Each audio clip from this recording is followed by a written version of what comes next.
Opportunity. Hello students, CGB mentors के online learning platform पे आपका स्वागत है। आज हमारे साथ स्पेशल गेस्ट है मिस्टर ज्योति प्रकाश, जिन्होंने RBI grade B 2025 exam clear किया है सेकंड अटेम्प्ट में ही, एंड ही इज़ फ्रेशर।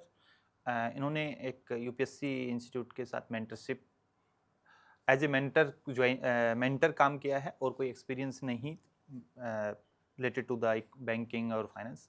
तो एक एग्जांपल है। So first of all many congratulations thank you so much sir. Jyoti Prakash, and आज हम जानेंगे आपकी जर्नी की, कैसे आपने इस एग्ज़ाम को प्रिपेयर किया था, और एज ए फ्रेशर ही एक तरह से है, क्योंकि रिलेवेंट एक्सपीरियंस भी नहीं है, क्योंकि बैंकिंग जैसे यस बहुत सर। सारे स्टूडेंट्स के माइंड में रहता है कि सिर्फ बैंकिंग फाइनेंस वाले एक्सपीरियंस वाले कैंडिडेट्स को ही आरबीआई सेलेक्ट करता है। तो यू आर एन एग्जांपल कि आपने जैसे कि यूपीएससी इंस्टीट्यूट में मेंटर काम किया था। तो सबसे पहले तो मैं ये जानना चाहूँगा कि सीजीबी तक कैसे पहुँचे?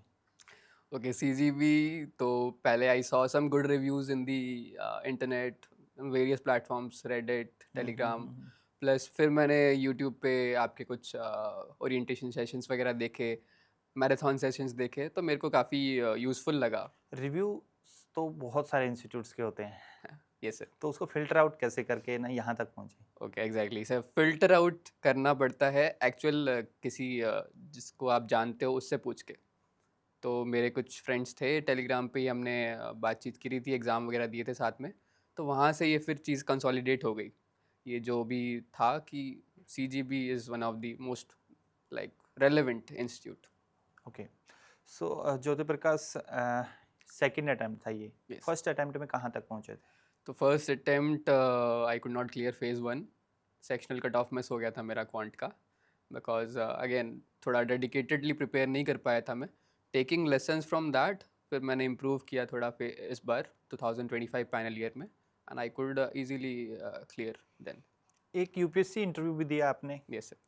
तो यूपीएससी इंटरव्यू देने के बाद जनरली क्या रहता है ना, कॉन्फिडेंस थोड़ा सा हाई भी रहता है मेरे हिसाब से, जिसने फर्स्ट अटेम्प्ट में ही यूपीएससी इंटरव्यू दिया है। तो वो जनरली क्या करता है कि यूपीएससी एस्पायरेंट 2-3 अटेम्प्ट तो ट्राई करता है। Yes sir. तो आपने इतनी जल्दी ही प्लान बी या लगा लो कि प्लान ए था आपका या जो भी था, तो वो ये क्या ऐसा ट्रिगर पॉइंट था कि नहीं, मुझे पहले आरबीआई के लिए करना है फिर मैं यूपीएससी के लिए करूँगा, या? Yes sir. सो जब मैं फर्स्ट अटेम्प्ट भी दे रहा था यूपीएससी का, then also I gave the RBI exam, because मेरे को स्टार्टिंग से ही थोड़ा पुल था इस ऑर्गेनाइजेशन की तरफ। प्लस आपने जैसे मेंशन किया that after UPSC interview confidence is quite high, that is true. But at the same point एक रियलिटी चेक भी मिल जाता है, because exam is very uncertain. आपके बेस्ट एफर्ट्स के बाद भी you can not you can not be very sure कि अगले अटेम्प्ट में आपका हो जाएगा। प्लस मैंने देखा काफ़ी कॉन्ग्रुएंस है सिलेबस के साथ, I could easily manage with UPSC preparation also, because इसको ईयर लॉन्ग प्रिपेयर करने की ज़रूरत नहीं पड़ती है यूपीएससी एस्पिरेंट को। जैसे नोटिफिकेशन आता है, if you start that is fine. So इसीलिए मैंने फिर I started with this. Okay, okay. तो सबसे पहले हम फेज़ 1 की ही बात करते हैं। थोड़ा-सा डिफरेंट है यूपीएससी प्रिपरेशन से, यस। लाइक सीसेट में उतना क्वांट और रीजनिंग उतना डेप्थ में नहीं आता है, जीए उतना फैक्चुअल नहीं रहता है। तो और फेज़ 2 की प्रिपरेशन भी बात करें, क्योंकि फेज़ 1 फेज़ 2 के बीच में टाइम कम रहता है। तो फेज़ 2 की प्रिपरेशन आपने फेज़ 1 के पहले ही कर ली थी, या कैसे स्टार्ट की थी? ओके, सो फेज़ 1 से स्टार्ट करते हैं। हाँ, हाँ। तो phase 1 starting with the quant, जैसे मैंने लास्ट अटेम्प्ट में मैं क्लियर नहीं कर पाया था सेक्शनल कट ऑफ, तो मैंने इस बार फिर एनालिसिस किया प्रॉपर, पीवाईक्यू ट्रेंड देखा, और पहले देखे कि कौन से टॉपिक से इजी क्वेश्चंस आते हैं जिनको मैं सबसे पहले अटेम्प्ट करूँगा। पहले 5-7 मिनट में अटेम्प्ट करूँगा, अच्छी एक्यूरेसी से कॉन्फिडेंस आ जाएगा।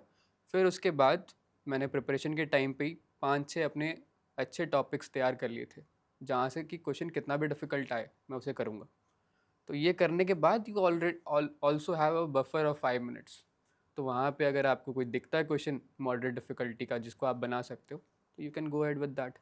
नाउ इंग्लिश में भी दी लेवल ऑफ कॉम्प्रिहेंशन वगैरह थोड़ा सा अच्छा है, लाइक एज कैट के कंपैरिजन के लेवल का आता है, थोड़ा सा उसके एक नॉच नीचे का होगा। तो वहाँ पे भी लोगों को आइडेंटिफाई करना ऑप्शन मुश्किल होता है। सो वहाँ पे it is a better way कि आप रॉन्ग ऑप्शंस को पहले आइडेंटिफाई करो, दैट इज़ ईजी, एलिमिनेट करो, then reach the correct answer. So वहाँ पे again this is one good thing that help me.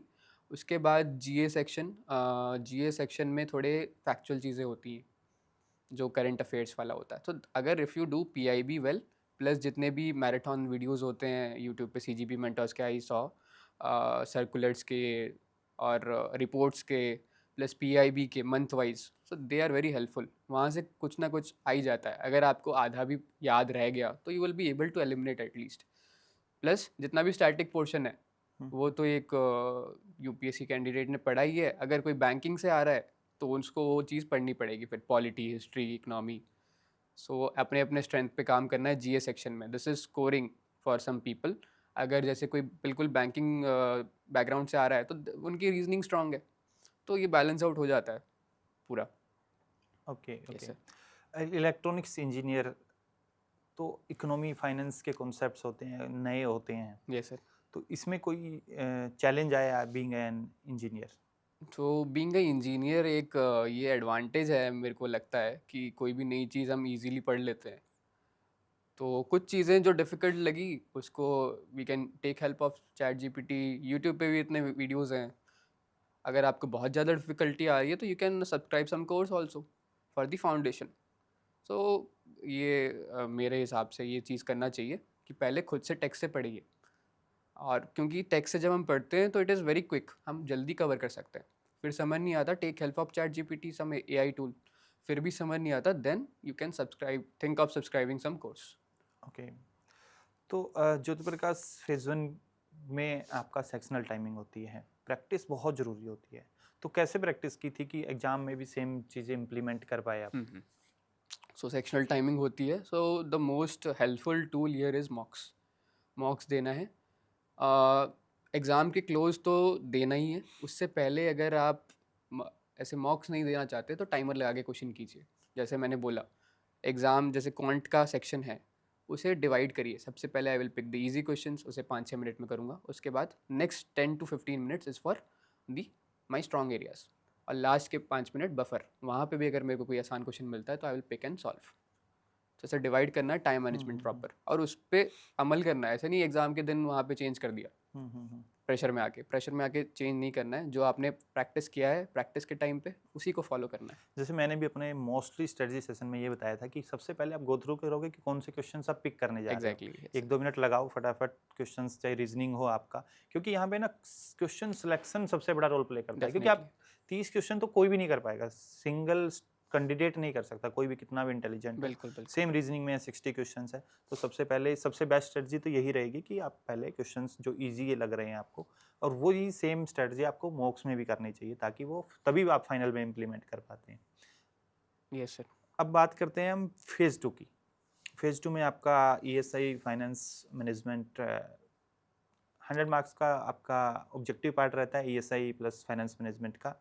100 marks का आपका डिस्क्रिप्टिव रहता है, प्लस में 100 मार्क्स का इंग्लिश का डिस्क्रिप्टिव। तो यस। डिस्क्रिप्टिव आपका यूपीएससी से थोड़ा डिफरेंट, क्योंकि आप वहाँ पेन पेपर बेस्ड होता है, आप हाईलाइट कर सकते हैं, वहाँ पे आप बोल्ड कर सकते हैं। यहाँ पर ऐसा कुछ नहीं है, बिल्कुल आपको प्रैक्टिस करनी, मतलब टाइपिंग करनी है। और 600 वर्ड वाले क्वेश्चन आते हैं, जैसे 15 मार्कर। Yes sir. 400 वर्ड आपको 10 मार्कर वाले लिखने हैं, 90 मिनट्स में 2000 वर्ड लिखने हैं। तो how did you okay. Practice? So yes, थोड़ा पेन पेपर बेस्ड होता है यूपीएससी में। यहाँ पे टाइप करना है, but the structure remains the same. Intro लिखना है, बॉडी में एग्जाम्पल, फैक्ट, और फिर कोई अगर आपने रिपोर्ट से अगर कोई चीज़ आप सब्सटैंशिएट कर सकते हो, उसका मेंशन कर सकते हो, वो करना है, और conclusion.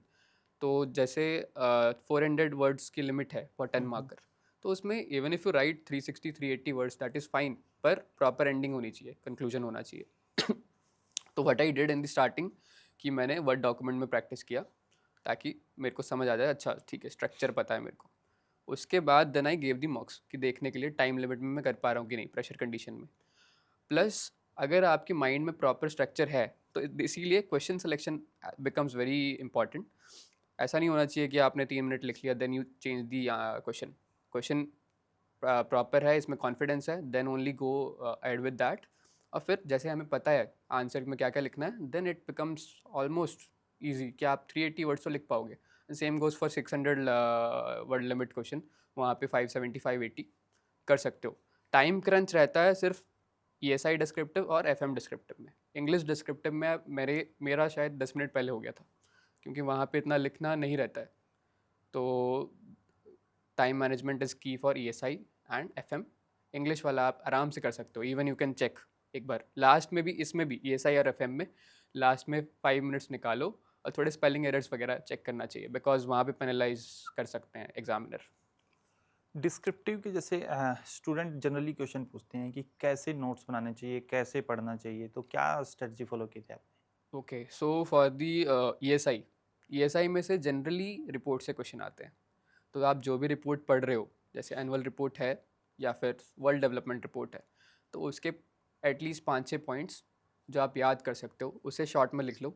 Some example, some data, something for the introduction, something for the conclusion. मैं सेम UPSC एस्पिरेंट्स को भी बोलता था कि आपके नोट्स आंसर के फॉर्मेट में होने चाहिए, जो चीज़ आप रेप्लिकेट कर सको एक्चुअल एग्जाम में। कुछ इंट्रोडक्शन के लिए रख लिया, और ऐसा नहीं पूरा पूरा लिखो आप। जितना ऐसा होता है जैसे हम बचपन में करते थे कि एक वर्ड याद आ जाए तो मेरे को पूरा याद आ जाएगा, तो जितना शॉर्ट में आप लिख सकते हो उतना शॉर्ट में लिखिए। Something for the introduction, body में पॉइंट्स, एग्जाम्पल, कोई डेटा और conclusion. So this should be the format of the notes. Okay, objective की बात करते हैं। ऑब्जेक्टिव में आपका बहुत सारे फैक्ट और डेटाबेस क्वेश्चन आते हैं, जैसे स्कीम्स हो गई या रिपोर्ट से आया या बजट इकोनॉमिक सर्वे भी पढ़ना होता है हमें। तो कैसे क्रैम किया इतना data? Okay, so best method to cram this data मेरे को लगा कि क्वेश्चन प्रैक्टिस करके, जैसे ब्रह्मास्त्र सीरीज़ के क्वेश्चंस होते हैं, क्वेश्चन करके हमें चीज़ें याद होती है। इवन अफ कोई आंसर गलत हो जाए तब भी हमें याद हो जाता है कि हाँ मेरा आंसर ये गलत हुआ था, और इसका आंसर पिक्टोग्राफिक मेमोरी टाइप की चीज़ होती है कि अच्छा इसका आउटले इतना था, इंस्टेड ऑफ कि हम पूरा उसका बजट डॉक्यूमेंट पढ़ें। तो that is not the very good way. Question से चीज़ें याद होती हैं, तो ये चीज़ फॉलो करना चाहिए। कोई रिपोर्ट पढ़ने की जगह उसके टॉप 50 MCQs कर लीजिए, वहाँ पे सारी चीज़ मैक्सिमम कवर होता है। जितना भी मैंने CGP के डॉक्यूमेंट्स देखे, वहाँ पे मैक्सिमम चीज़ें कवर्ड थी। तो that is one more efficient way I feel. बहुत सारे स्टूडेंट क्या करते हैं ना, मतलब जनरली एक फियर ऑफ मिसिंग आउट भी होता है ये, कि मल्टीपल स्ट्रेटजी देखेंगे, किसी कैंडिडेट ने कोई स्ट्रेटजी फॉलो की, या multiple strategy session from the different YouTube channel देखते हैं। फिर क्या करते हैं ना, वो कोई बोलता है कि PIB खुद से पढ़ो, RBI सर्कुलर खुद से पढ़ो। तो you have appeared in this exam, you have prepared, तो इस पे क्या व्यू है आपका कि एक एस्पायरेंट को, और जिसके पास स्पेसिफिकली टाइम का इशू है, चाहे टाइम का इशू नहीं भी है, तो they should go through this website और they should rely on any platform they are following? Manually भी चीज़ें की जा सकती हैं, पर एज यू सेड कि टाइम क्रंच है। तो अगर कोई प्लेटफॉर्म आपको ये सारी चीज़ें कंपाइल करके दे रहा है और आपको आपका काम बचा है सिर्फ याद करने का, so that is a better thing I feel, कि इंस्टेड ऑफ रिसर्चिंग खुद से। और यहाँ पे प्लेटफॉर्म में सारे सब एक्सपर्ट्स बैठे हैं, उनको इतना साल का एक्सपीरियंस हो गया, they know what is important, what is not. तो उनको फिल्टर आउट करके आपको दे रहे हैं, तो that is one good thing कि आप वहाँ से फिर आपका काम बचता है सिर्फ याद करने का, क्वेश्चन प्रैक्टिस करने का। So this was what I would prefer. Okay, तो एक हम जनरली ये भी हमसे स्टूडेंट्स पूछते हैं कि जो करंट अफेयर हैं कितने मंथ्स के पढ़ने चाहिए?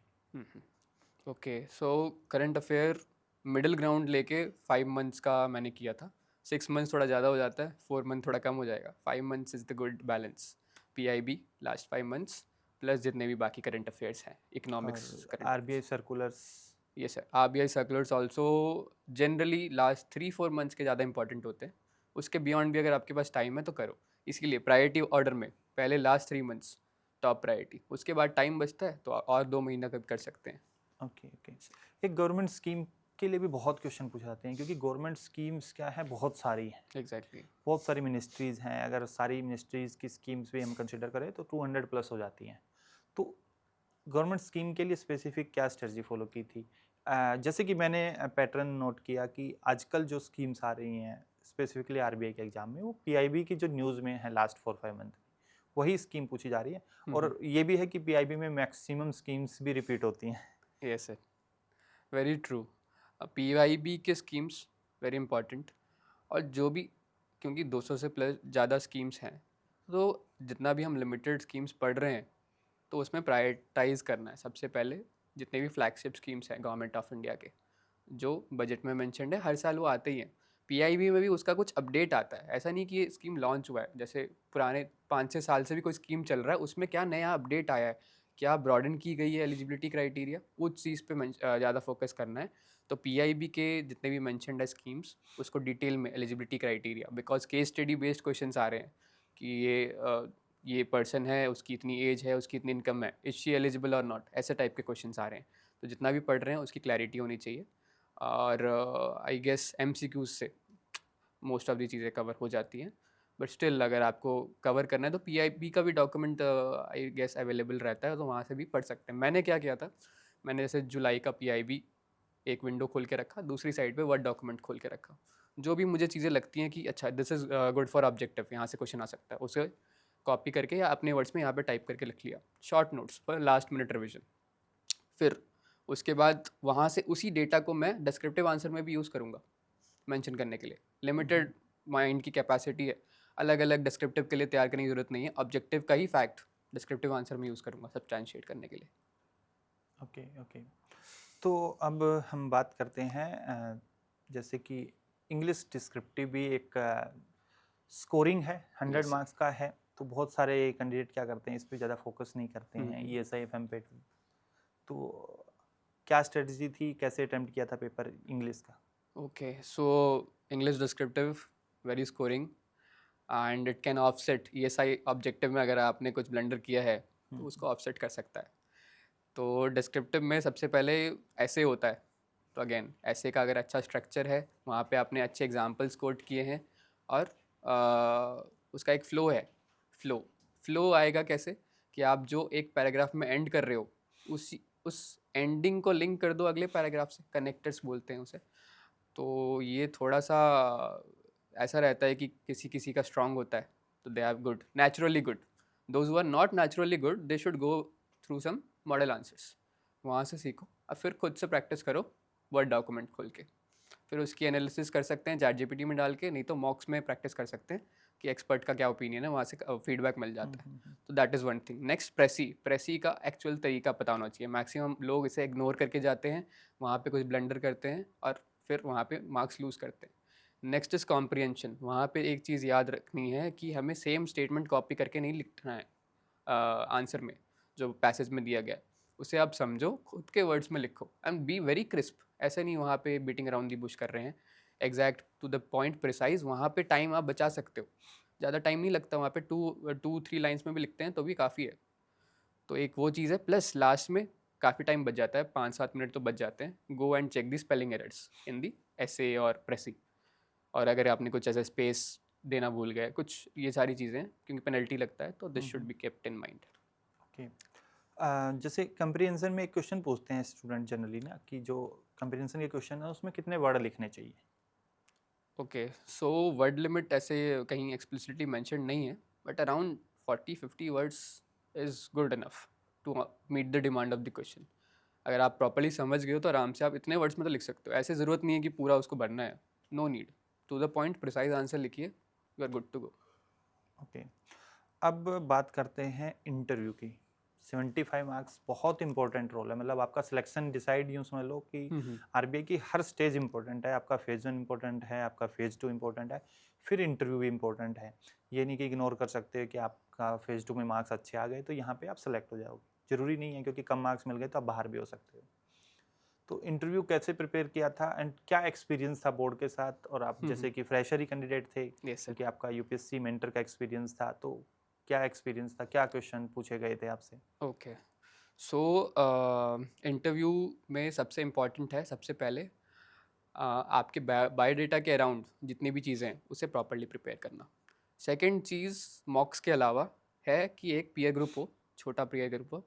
मेरे केस में एक और एस्पिरेंट थे मेरे साथ, he was working in LIC, he has also made it, Satyam Yadav sir. तो हम दोनों ने बैठ के लिस्ट आउट किए topics. So he had good exposure to finance stuff, तो उनका स्ट्रेंथ वो था। मेरा यूपीएससी का बैकग्राउंड था, तो वो मेरा स्ट्रेंथ था। हमने टॉपिक्स लिस्ट आउट किए, वो हम प्रिपेयर करते थे, अगले दिन हम कॉल पे डिस्कस करते थे। तो उससे क्या होता था, हमने चीज़ें पढ़ भी ली, हमने सीख भी ली कि उसे डिलीवर कैसे करना है।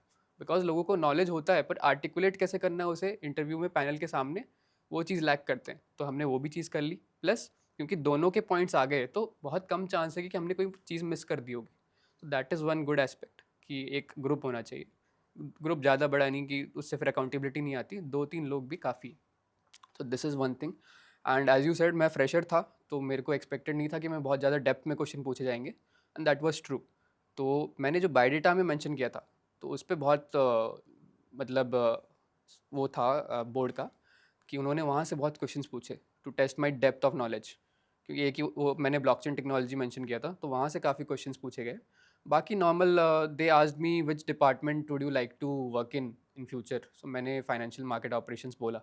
तो वहाँ से उन्होंने काफ़ी सारे फाइनेंशियल मार्केट ऑपरेशन टूल्स के बारे में पूछा डेप्थ में, कि इससे ये चीज़ चेंज कर देंगे तो क्या होगा। They generally want to know the how you are able to think. Factual चीज़ें तो हमें पता ही है, हमने फेस टू क्लियर किया है कि आप ये सिचुएशन हो जाता है तो इसको कैसे आप इसके क्या चेंजेस आएंगे। और प्लस अनदर थिंग कि कॉन्फिडेंटली जाना है। अगर आंसर नहीं आता तो डू नॉट ब्लफ। नहीं आता, no problem, you are not suppose to know everything. तो ऐसे 2-3 एरियाज थे जहाँ पे मेरे को नहीं पता था, I told sir I don't know, so he proceeded forward. Instead of getting stuck there, वहाँ पे ब्लफ करेंगे तो अगेन नेगेटिव इंप्रेशन आता है। तो वो चीज़ नहीं करनी है। बाय डेटा के कीवर्ड्स अच्छे से, प्लस जितने भी finance basics that is expected out of you, because you are coming to RBI interview, should be knowing that. Fresher हो या बैंकिंग वाला हो, तो फ्रेशर से ऑब्वियसली डेप्थ में नहीं पूछे जाएंगे, but they would definitely try to check कि how sincere you are, have you prepared और नॉट। सो मोस्टली कोर्डियल थे panel members, they were also helping me in between, hints दे रहे थे, देन आई कुड आंसर। कहीं answer partial था तो उन्होंने बताया कि और भी और चीज़ें सोचो, तो उन्होंने टाइम दिया, मैंने सोचा, आंसर किया, that was good. Okay okay. तो एक क्वेश्चन मैं और जनरली पूछता हूँ कि बहुत सारे स्टूडेंट मल्टीपल सोर्स फॉलो करते हैं इस एग्ज़ाम के लिए। डू यू थिंक कि जैसे यूपीएससी के लिए चलता है कि आप मल्टीपल सोर्स यूज करने पड़ते हैं, एक सोर्स पे आपको सारी चीज़ें नहीं मिल पाती कई बार, सिमिलर टाइप की या क्वालिटी या क्रिस्प यस सर। या डिफरेंट टीचर की डिफरेंट मेथोडोलॉजी होती है यूपीएससी में। तो रेगुलेटरी बॉडी के केस में क्या आपका व्यू है?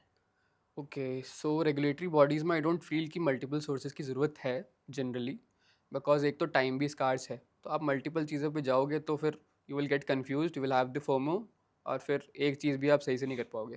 तो just stick to one source, उस पर कॉन्फिडेंटली आप चीज़ें करो, and that is almost like comprehensive ही होता है। CGP का तो आई फेल्ट कि ऑलमोस्ट सारी चीज़ें कवर्ड थी और टाइम पे भी मिल रहा था मोस्ट ऑफ दी चीज़ें, तो उसे आप अच्छे से करके जाओ, you are good to go. ऐसा कुछ अलग नहीं मिलेगा दूसरी जगह, आई फील। ओके, तो एक message for the future aspirant. Okay, so apart from the academic चीज़ें मैंने सारे मेंशन कर दी है, बट नॉन एकेडमिक चीज़ें हैं कि please plan your next day a night before. उससे क्या होता है, आपको पता होता है अच्छा ये चीज़ करनी है, ये चीज़ करनी है। अगर नहीं है तो फिर आप हो सकता है कि बीच में स्टक हो जाओ और आपके ऑब्जेक्टिव आप उतनी एफिशिएंसी से ना कर पाओ। तो that is one thing. Plus जो वर्किंग एस्पिरेंट्स हैं, they have to be smart. तो इधर आप मॉर्निंग में टाइम दो या फिर लेट नाइट, थोड़ा तो एक्स्ट्रा करना पड़ेगा। If you want to have something beyond ordinary, तो थोड़ा सा एक्स्ट्रा एफर्ट लगेगा, थोड़ी चीज़ें सैक्रिफाइसेस करनी पड़ेंगी, but it would be worth it after the results. तो ये चीज़ है। बाकी time management and all, please this late night वाला रिचुअल जो प्लान करना है अगले दिन का, that you should be following. Plus smartly, जैसे मैंने बोला, MCQ से चीज़ें ट्राई करिए, और एक प्रायोरिटाइज करिए। एक चीज़ अगर आप फ्रेश पढ़ रहे हो, try reading it from the notes. समझ नहीं आता, चैट GPT पे जाओ, फिर भी समझ नहीं आता तो लेक्चर्स पे जाओ, because lectures are time consuming. तो इसीलिए जो चीज़ वीक है सिर्फ उन्हीं के लेक्चर्स। ये मेरा पर्सनल मेथडोलॉजी थी। yes. Okay, so thank you Jyoti Prakash for this wonderful session, and I wish you good luck for your future journey. Thank you so much, sir.